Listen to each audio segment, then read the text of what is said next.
Էդգար Ամրոյանի հետ, ով եւս հանդիսանում է այս մշակութային ակցիայի նախաձեռնողներից մեկը, դուք ինչ կասեք, ինչպիսի ակնկալիքներ, սպասելիքներ ունեք այս ակցիայից, ինչ նպատակ է այն հետապնդում եւ ինչպիսի արձագանք կուզենաք տեսնել այսօր։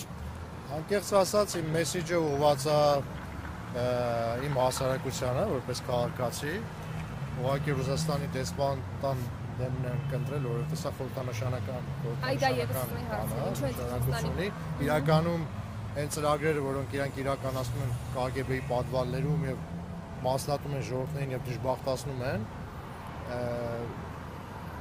դա իրանք շարունակելու են դա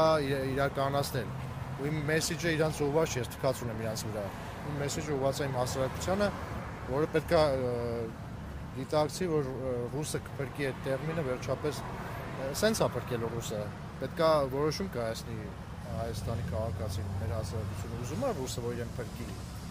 հա, թե չէ։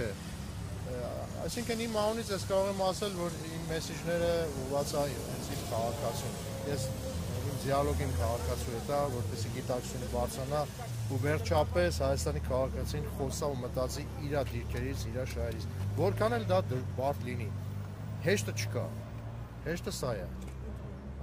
Ինչ է կարծում ձեր ակնկալիքներն այսօր կարդարանան։ Իհարկե, եթե մենք բոլորս խոսանք դրա մասին եւ բաց ոչ թե ակնարկներով, հա,